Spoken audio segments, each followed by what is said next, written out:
So let me gist you about one of the funniest scams in history. Now you might think it's one of those Ponzi schemes, but then you're wrong. This time it was about killing cobras.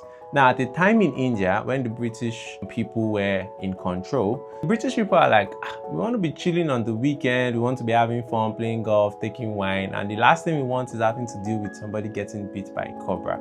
So they're like, okay, what can we do? They came up with a strategy to try to reward people for actually killing cobras. That if you can actually kill a cobra and bring it to the office, then we're actually going to pay you good money for it.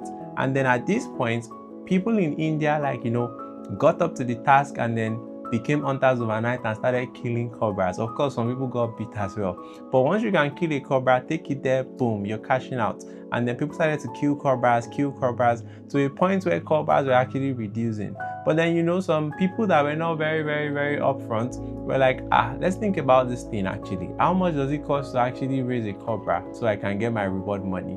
And then people now figure that it is actually going to be safer to actually rear cobras like chickens and go and submit them to the office to get money than actually going into the bush to actually catch angry cobras that could actually bite them and in fact have them hurt. So at this point, a bunch of people started to secretly rear cobras like chickens, feed them very well, even almost better than they feed themselves. And then once these cobras are big, they capture them, take them to the office and started to earn money from it.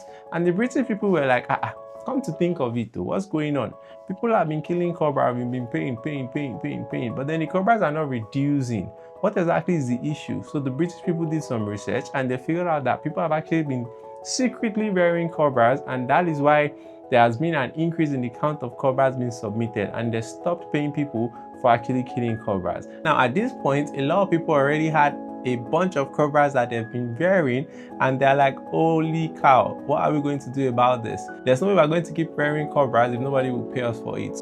And at the end of the day, they had to literally release all the cobras into the streets of Delhi at the time. And then now the British people and India at the time moved from having to deal with cobra issues to having to deal with even more cobra issues.